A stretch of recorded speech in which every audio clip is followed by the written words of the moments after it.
Today's episode is sponsored by a new online bookstore, indielector.store, is unlike any other. Indielector.store offers great prices from top indie authors and supports authors at the same time by paying them more for their books. Indielector.store has a readers club that gives you free books and special deals. Watch the Indielector.store continue to grow before it opens in the fall of 2019 at indielector.store. And now, on to the show. I'm Andrea Thome, and the name of my book is House of Belonging. House of Belonging is the third book in my Hesse Creek series. It's the third and final book. And this book tells the story of Laina Ming. She's an award-winning chef. She's been working in New York for years, but something's missing in her life. She wants to kind of strip it all down again and start from the beginning and kind of recreate herself. So she's moved west. She's opening a concept restaurant in Aspen, Colorado, and just kind of reinventing herself. And so House of Belonging is her story and the story of the family that she sort of creates for herself along the way on her new journey in Aspen.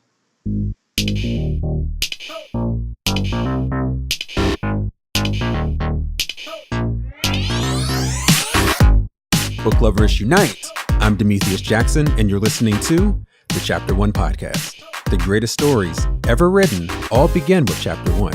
In each episode, our guest authors will share their first chapters with you. On today's episode, I'm going to be speaking to yet another fantastic author. Andrea Thome is the author of House of Belonging, but before that, she spent her career as a broadcast journalist covering news and sports. Andrea has created an amazing 3-part book series that she just completed, and she's going to be sharing a portion of it with us today. And it starts right now.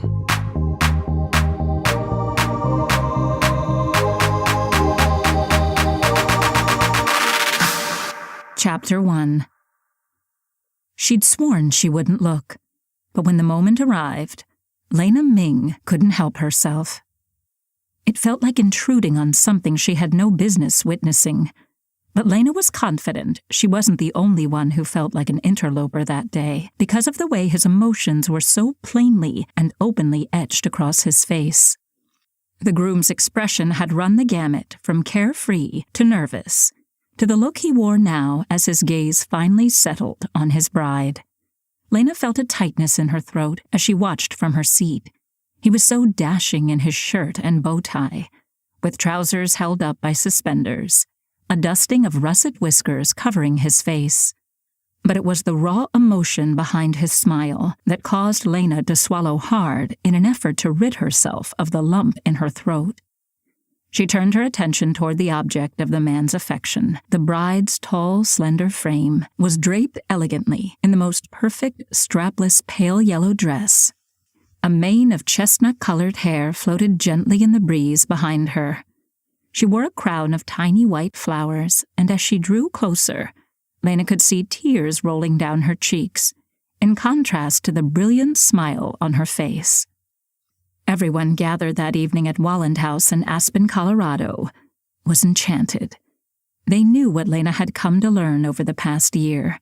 Willow Armstrong and Garrett Oliver were kindred spirits, and two of the most likable people you'd ever want to meet. It was impossible not to root for this couple's happiness. Laina had met them both the previous summer, thanks to an introduction by India and Wyatt Hinch, mutual acquaintances who were visiting from Tennessee. Laina had only been living in Aspen for a few months at that time, and had literally bumped into India coming out of a yoga class downtown one morning. They'd met a few years before when Laina had been a guest chef at the resort in Tennessee, where India and Wyatt still lived and worked. They hadn't really kept in touch, though, so they were delighted to have run into each other so unexpectedly in Aspen. Before she knew it, Laina had agreed to cater the upcoming wedding of India's dear friends and co-workers. The music ended, and Willow was standing next to Garrett at the edge of the forest, their hands clasped together. The energy between them was palpable as they stood surrounded by the glow of twinkle lights that tightly wrapped the trunk of the old oak tree, serving as their altar. It was no surprise to anyone when Garrett leaned over immediately for a soft kiss. drawing an admonishment from the minister. "Who gives this woman in marriage to this impatient young man?" Finn winked at Garrett, glad for the moment of levity. The old farmer needed the opportunity to get a handle on his own emotions. He'd been stunned when they'd asked him to officiate their wedding, and even wondered if they'd been kidding. Garrett had come to feel like a second son to Finn, and was something of a brother to Finn's own adopted son, Wyatt. Finn's wife, Susan, had helped him become a minister online, and now, here he was, a bona fide preacher man. Finn raised his eyebrows expectantly at Wyatt, waiting for an answer to his question before he moved on. "I do," said Wyatt, clasping Garrett on the shoulder and giving Willow a kiss on the cheek before stepping to the side to stand in line with the only other groomsman. Wyatt glanced across the altar at his own wife, who was standing up for Willow, along with their good friend Violet. Both women had tears in their eyes, and the expression on India's face reminded Wyatt once again why he was so grateful she was his partner in life. Laina watched the exchange between them, trying to ignore the feeling of envy that bubbled up every time she was around these people. Shaking her head slightly in an effort to clear the unwelcome thought, her eyes shifted inadvertently to the other groomsman standing next to Wyatt. He was the only one in the entire congregation who wasn't focused on the bride and groom. Instead, he was staring right back at Laina, with a corner of his mouth turned up in a slight smile. Damn. Laina knew he'd be there. After all, Logan Matthews was Willow's brother. She'd met Logan before she'd met Willow and Garrett, both introductions made by the hand of India. Their first encounter had been during the Food and Wine Classic the previous summer, after Laina had finished up her presentation on the kitchen garden. It had been obvious to Laina that India thought she and Logan would be a good match. But Laina had made it clear to Logan on several occasions since that she wasn't interested, despite his continued attempts at flirting with her. Laina had come to Aspen to begin again after abruptly ending an unhealthy relationship. The last thing she'd wanted was to wing-walk into another situation like the one she'd left behind in New York. She recognized a charmer when she saw one, and she'd had enough of that type of man to last her a lifetime. It occurred to her that Logan was doing it again now, and it was unsettling. Enough so that she felt herself involuntarily frown at him before she could resist. She lowered her gaze, paying her program more attention than it deserved, but not before she'd registered his response. Is he laughing at me? Why did I give him the pleasure of a reaction at all? Laina was certain Logan wasn't used to being ignored, but that was exactly what she'd done whenever she'd seen him in town over the past year, and it's what she planned to do again that night. If she could just get through the reception, she knew she'd be much too preoccupied in the coming weeks and months to give him another thought. Besides, Laina was aware that Logan's job at Walland House was time-consuming and would keep him out of her chili, literally and figuratively. Willow and Garrett had informed her that their new resort, Walland House, had been so well received that they were foregoing their honeymoon until late October. That signaled the start of the shoulder season, which began at the end of autumn and lasted for the few quiet weeks before the popular ski season kicked off around Thanksgiving. Besides, the Aspen Food and Wine Classic was just a couple of weeks away, and they were all entering their busiest time of the year as a result. The Classic was the largest and most prestigious of its kind, a huge draw for the Aspen Valley each summer. Hordes of foodies showed up to mix and mingle with the top names in the food and wine industry. There wasn't much time to think about anything else during the hectic June weekend. Laina was shaken from her thoughts by a murmur from the young woman seated next to her. "Isn't he adorable? How that man has managed to remain single is beyond me." The petite blonde gave her a sidelong glance before continuing. "Maybe by the end of the night, he won't be. Rumor has it, he didn't bring a date." Laina followed the woman's gaze straight back to Logan, who was now watching as the bride and groom sealed their vows with a kiss. He was still wearing the same lopsided grin, however, almost as if he could feel Laina's eyes on him. Before Laina could answer the woman, everyone rose to their feet to cheer the bride and groom as they made their way back down the aisle, hand in hand. The sun had set, casting a warm glow over the wedding guests as they spilled out of the rows of white wooden folding chairs and headed for the crushed gravel path that would lead them to the reception area. A dance floor was set up nearby, next to the Aspen grove that separated the resort from Willow and Garrett's own property next door. Dinner would take place just steps from the main lodge of Walland House, where Laina's staff had been busy during the ceremony putting the final touches on trays of appetizers. Even now, servers dressed in dark denim pants and gingham shirts headed out the door, silver trays in hand. Laina could hear the music starting up as she stepped into the kitchen, and she glanced out the window as she slipped into her chef's jacket. She smiled when she saw Violet's husband, Rex, on the steel guitar, kicking the evening off with a bluegrass rendition of a popular wedding song by Train. She was happy to see that the guests were helping themselves to the drinks being offered out of the back of 2 vintage pickup trucks parked near the clearing. One held galvanized buckets of beer and wine nestled in ice, while the other had everything needed to make mixed drinks in little glass mason jars.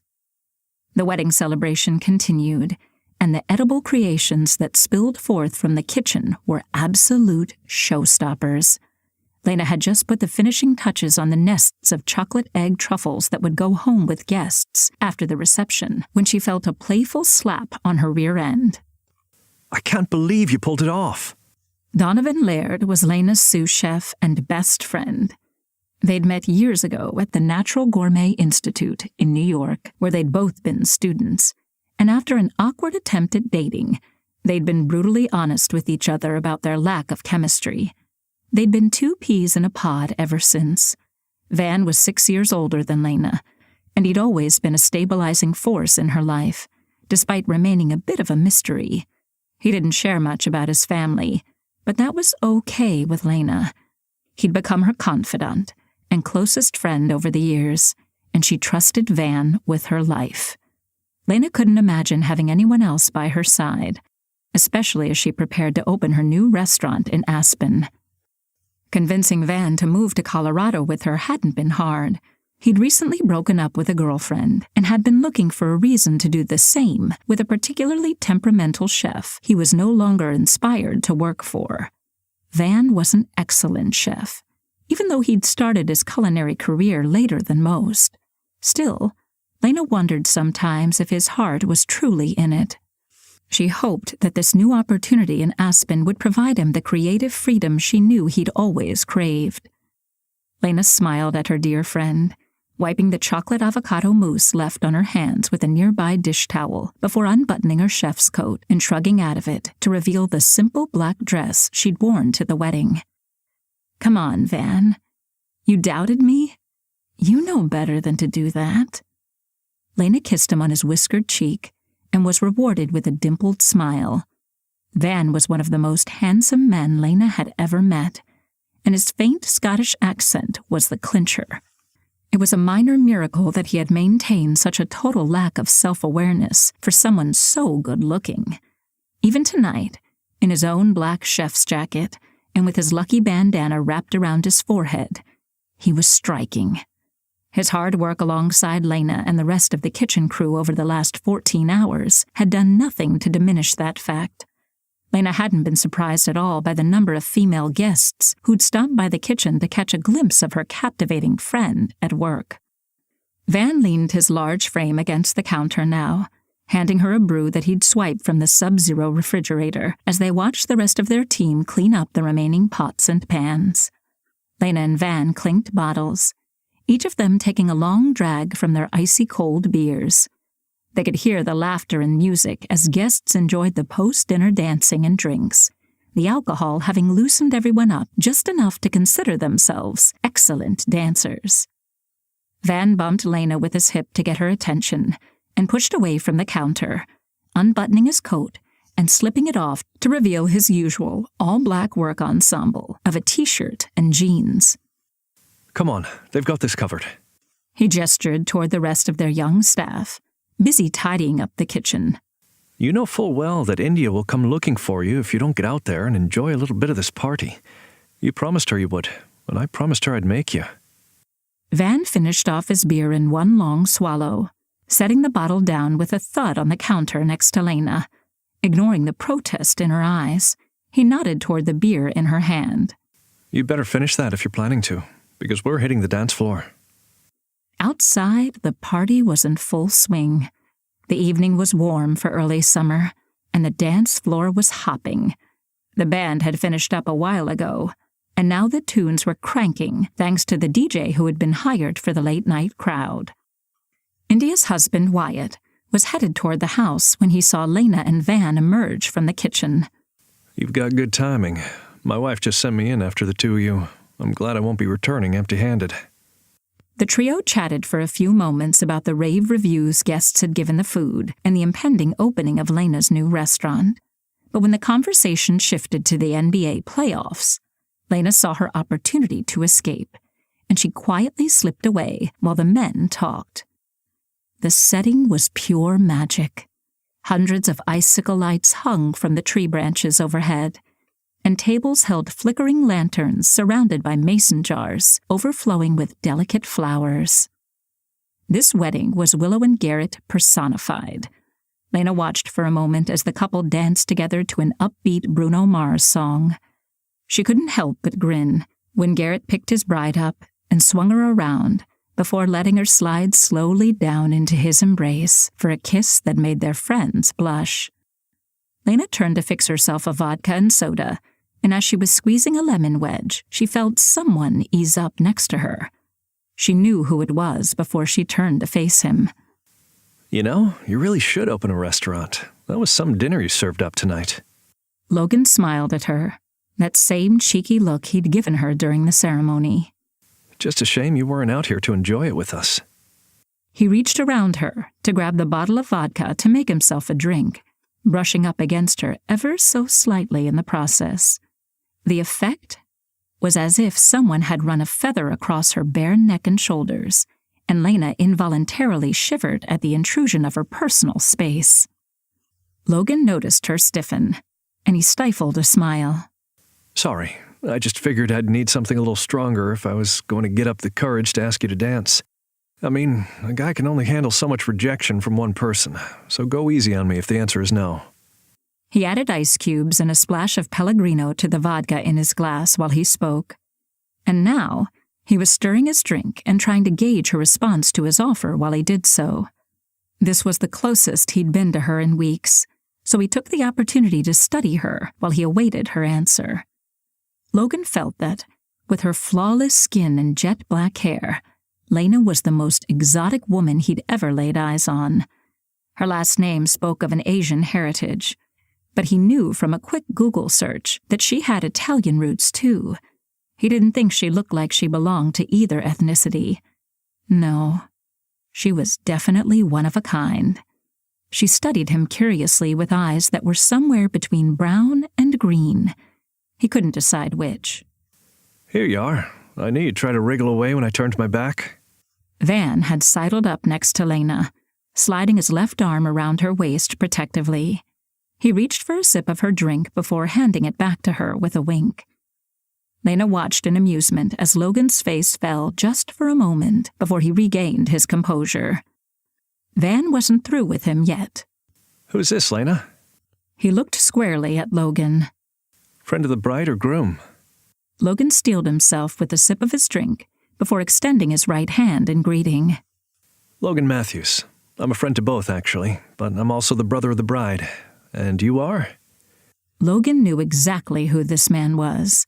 Chef Donovan Laird had been the talk of his dinner table, at least among the ladies, but Logan wasn't going to give the man the pleasure of divulging that awareness. He'd heard his sister and India giggling about the handsome Scot and pondering whether there was anything going on between him and their mysterious girlfriend. Apparently, there was. Van just laughed, extending his own hand to meet Logan's. I'm Van. Nice to meet you. Your sister and brother-in-law are good people. Van turned his attention back to Laina. Now, you promised me a dance, lass, and a dance we'll have. He nodded at Logan, who mumbled something unintelligible as Van ushered Laina out toward the pulsating mob of revelers. They hit the floor in time for an Ed Sheeran song that Laina loved, so they jumped right in. Laina leaned forward to shout over the music into Van's ear. "You enjoyed that, didn't you?" She pulled back to watch the grin bloom across Van's handsome face, and there was her answer. He moved closer to respond. I predicted that coming a mile away. I've seen the way he looks at you, and I know you've been doing your best to get him to bugger off since last summer, so I thought I'd help drive the point home. They laughed together, enjoying the freedom of cutting loose after such a long and stressful night of cooking. From all outward appearances, anyone would have thought they were a couple, thanks to their comfortable way with each other. Logan was still watching from the edge of the dance floor, wondering how he'd read her so wrong. He knew Laina had been doing her best to avoid him, but he also thought he'd felt chemistry when she'd caught him staring at her during the ceremony. He hadn't been able to help himself. No one had ever captured his attention the way Laina had. Sure, the thrill of the chase was exciting, but he'd been intrigued by something else about her from day one. Now, as she danced with abandon, her eyes closed and arms up over her head, he thought she was more beautiful than ever. Her dark hair was cut into an edgy mid-length style that perfectly framed her chiseled features.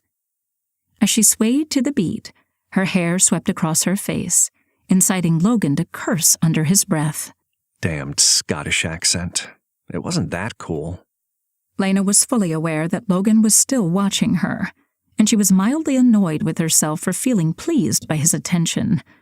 She was about to tell Van that she felt bad for torturing the poor guy when she saw the blonde who'd been admiring Logan during the ceremony glide up next to him and start flirting.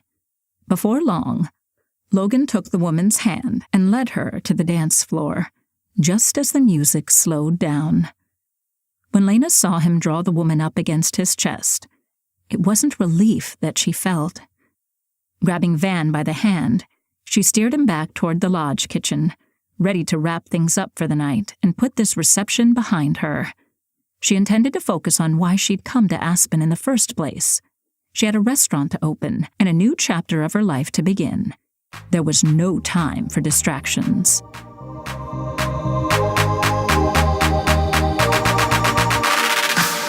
How do I find the right keywords for my book? Or how do I even start writing a book in the first place? These questions and more are answered in the new Chapter 1 podcast, Ask Me Anything video series, available on YouTube. In these videos, I'm going to be answering your literary questions about media, marketing, publishing, and technology.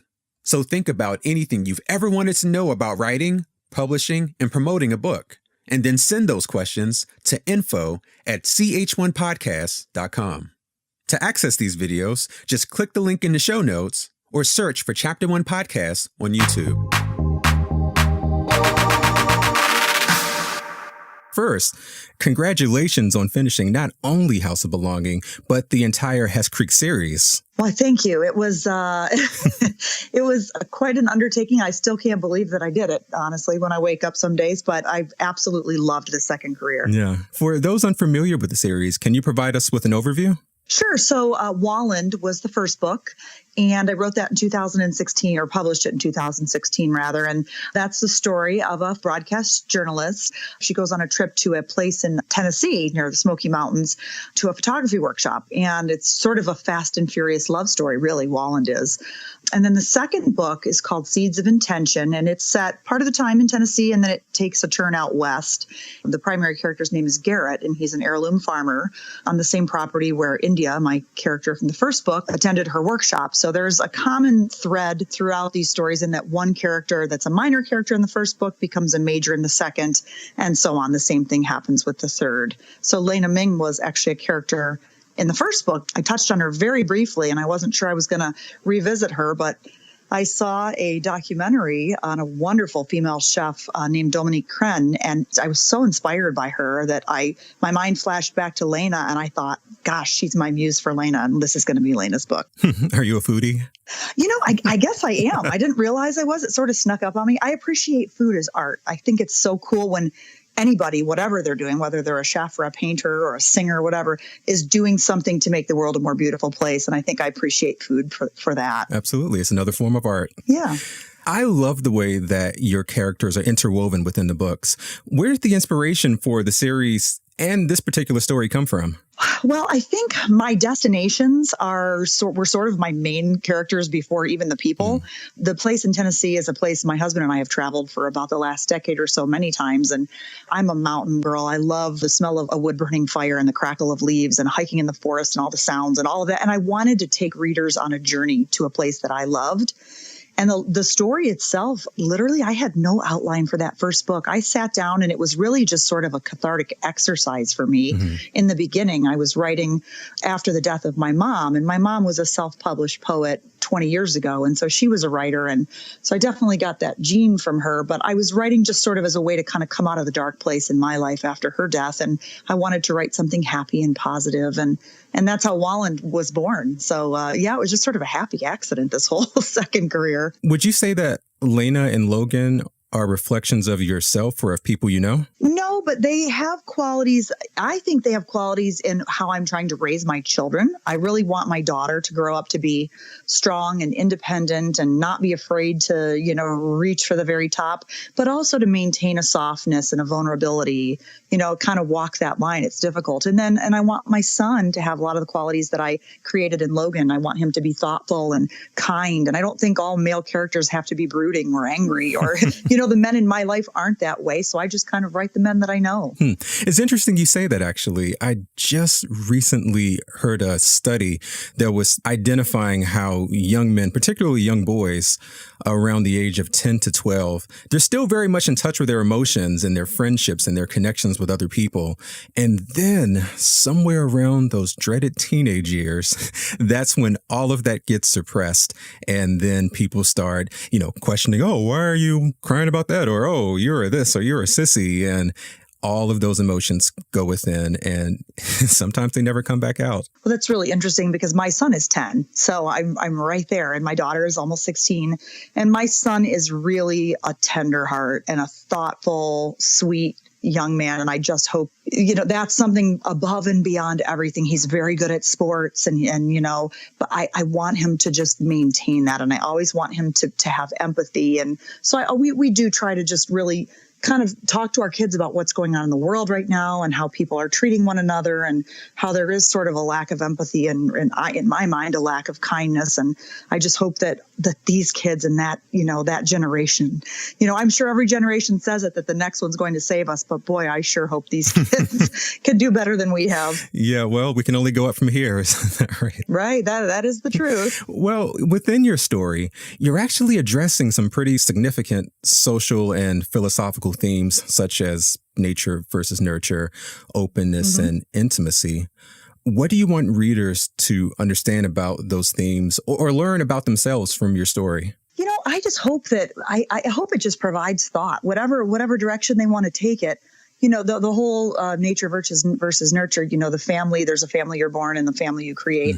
I really do believe that. And I'm close with my family, but my brother, for example, lives in Colorado and I don't see him as much. So even though we grew up very close, we're not as close as we once were because of proximity. But my friends that live around here that I see all the time and I celebrate milestones with in my life and have really become a family to me. So I thought that was an interesting idea to explore in the book. And then, I think their relationships look all different ways. And so I didn't want to be preachy about it, but I wanted to touch on that a little bit, with one of the couples that I have in the book. I don't want to spoil it too much. And then I really want to promote generosity among people and just opening. I think Logan's a very open-hearted, giving person. And some people might say, well, that's not realistic, but I think it is and it can be and it should be. Right. Absolutely. And it's totally okay to have those three-dimensional characters. We don't have to write characters that have to fit a certain mode. That's one of the great things about being an author. Right. It's our book and we can write any darn thing we want, can't we? There are a lot of authors who like to write about exotic lands and destinations, and you kind of spoke about this earlier. But when reading your books, it feels like the locations are as much a character as the people. And in fact, you actually said in the beginning of the interview that location is the first character. So how do you go about learning these places and deciding what aspects to put in the book? Well, both of the places, both Aspen and Blackberry Farm or Wallen, Tennessee, are places I've been to extensively. So I feel like, unbeknownst to me, for years, I've been doing research on them. I just didn't know it was to write about them. And so it's been kind of interesting. This has come up lately as my new series was supposed to be set in the Pacific Northwest, but I'm finding myself I have a little trepidation about writing about a place that, I've been there, not as extensively as I have with other places. So I'm a little concerned that, do I have enough boots on the ground time in the Pacific Northwest to really do it justice? Or, there's a potential for me changing the location as I'm writing. I'm sort of feeling like maybe that's meant to be writing something more that I know. So with Aspen, what were the aspects that you enjoyed the most? I love that it feels so cozy. When you're in Aspen, and I don't know if you've been. I have. Yeah. Don't you feel, on either side of you. And somebody told me this one time. I was asking her, she moved from the Midwest, and I said, "Oh, how do you love Aspen?"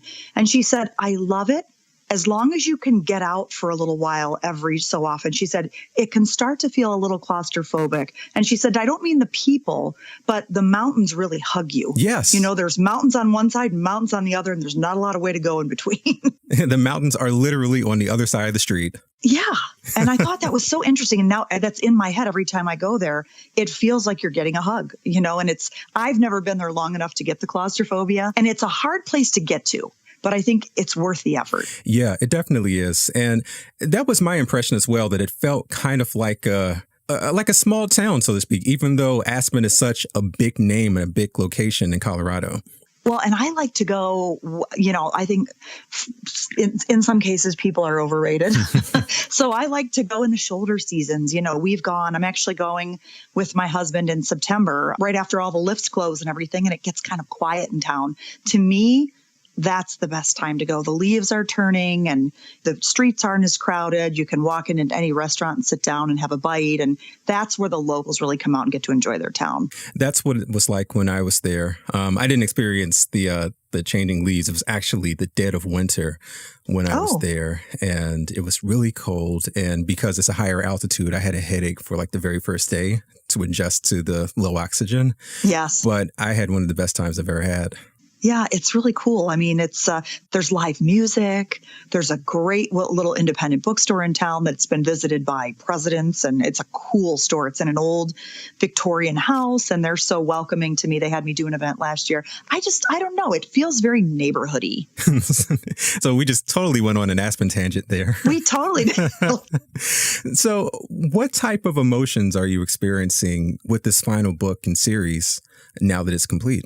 I loved writing the series so much, and I knew about halfway through the second book that the third book would be the final chapter, and House of Belonging would be enough of a vehicle to sew it all together. I was starting to feel, and this is probably the Sagittarius in me, I don't like to be pinned down. I like to be a bit of a rolling stone. So I was starting to feel painted into a corner a little bit by timelines, et cetera, et cetera. So I'm looking forward to writing something blank slate, or I'm working on it now.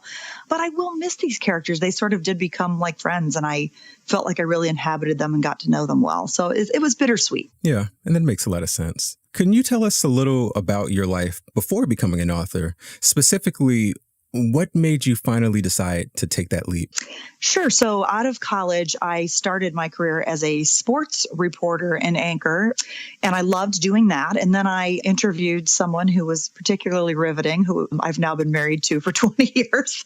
My husband, who is a Major League Baseball player, is now retired. He's actually being inducted into the Major League Baseball Hall of Fame next weekend. So that's very exciting. Oh, wow. But I interviewed him 20 years ago. And shortly after that, when we began dating, I made the switch to news and started anchoring the news in Cleveland, Ohio. And so that's my background as a journalist. And once we got married and I knew I wanted to be around for the kids and, we traveled so much and I really needed to focus on my family, I did that until the kids were of school age. And once Jim was close to retirement, I thought, okay, it's time for me to have my thing again, to be able to contribute and really feel like I could put my skills to use.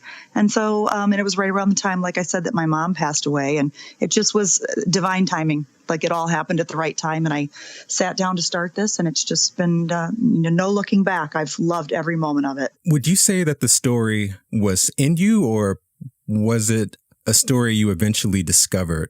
I think, honestly, the first story came through me. I'm not sure how, or it just poured out. I sat down and started writing, and I thought, I'm just going to kind of see what happens. And I was like Alexander Hamilton, truly, like writing like I was running out of time. My daughter's like, what is going on? I would write 7 and 8 hours a day, and just I couldn't get enough. And I would, just a few more minutes to almost to the detriment of my family. But but then the second one, I was a little bit more, I moderated a little. So that was good. Yeah. What were some of the challenges of that first book? It doesn't sound like there were many if it was just flowing. Well, I wrote it I never looked ahead. I never picked my head up to think about planning the next steps, which is very unlike me because I am a planner and I like to have the next things in place. So I finished and I thought, okay, well, I've got 65,000 words in my lap. Now what do I do? I had not looked into it at all until it was completely finished. So the challenge of it was how to turn these pages into a book. And that's been such a learning process for me. I work with a company called Girl Friday Productions, and they're on the West Coast, and they are really incredible. Mostly women, some men. A genius gentleman actually just designed this cover for House of Belonging for me, so he did an amazing job. But primarily really smart, fun, educated women that work for this Girl Friday company, and they helped me edit and copy edit, developmental edit, and proofread and do all of that. So they taught me the ropes, and I've loved working with them. Mm-hmm. It is so important to have that writing group, those writing workshops to help you plan out which direction the story is going to go, because, we're authors and we can tell a story, but sometimes we need that guidance to shape into its final form. You think you're going to be a writer and that you're going to just, lock yourself in a cabin and do it all yourself. Well, it takes a village, doesn't it? Yeah. My fiance calls it word vomit, just on the page. Yes, and that's someone it. Comes and cleans it up. That's right. How have you grown as a writer over the last 3 books? I've thought about that a lot lately. I think the first book, I edited myself a lot once I went back through it.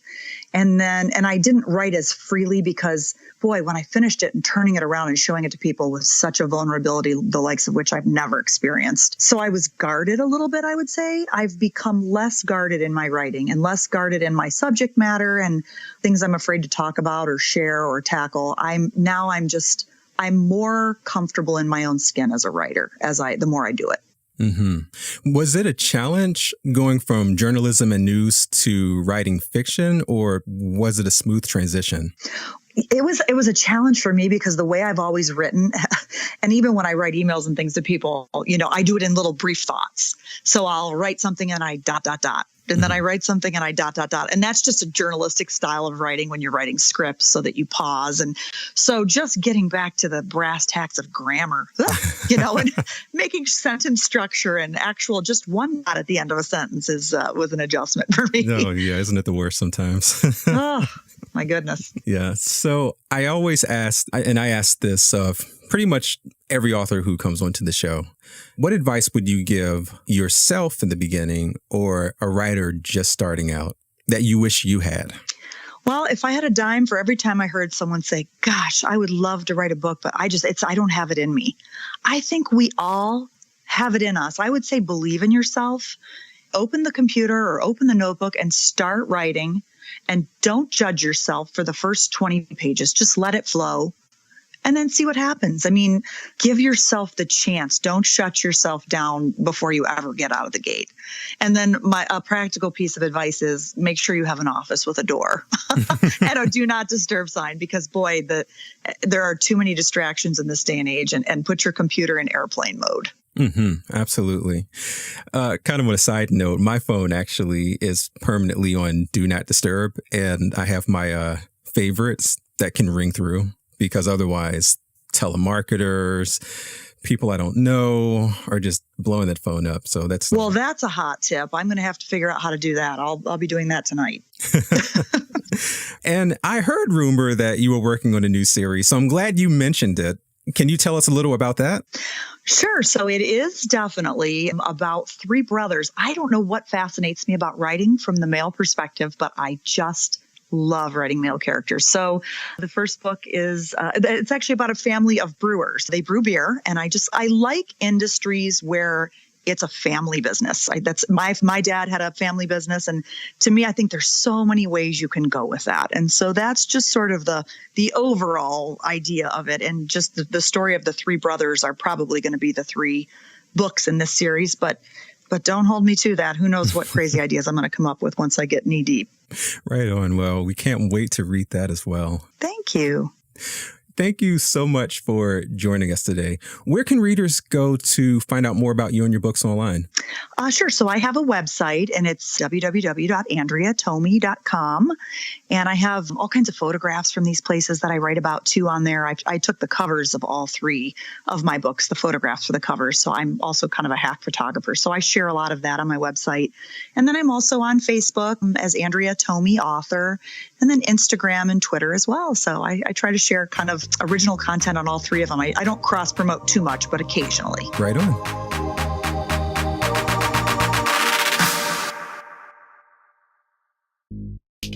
And with that, we're going to wrap up another episode. Thanks again to Andrea Thome. I didn't think about it, but man, I should have asked her some sports questions with her sports journalism background. Well, if you have any questions for her or for me, or you know an author who you think would be a good fit for the show, let me know. Connect with me on social media. I'm on Facebook, YouTube, or send an email to info@ch1podcast.com. Oh, the show is also on LinkedIn. That's a new thing. So you can connect with us there as well. Check out ch1podcast.com, where you can listen to previous episodes and hopefully find your next favorite author. Subscribe to us on iTunes, Google Play, Stitcher, SoundCloud, Overcast, basically wherever podcasts can be downloaded, you can find us.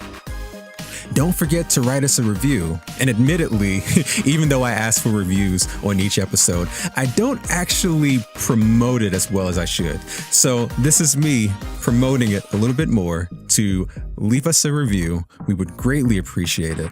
And this feels like a good time to throw out that we are also on Patreon. Just look for CH1 Podcast. Okay, I think that's it for me. You all stay awesome. Till next time.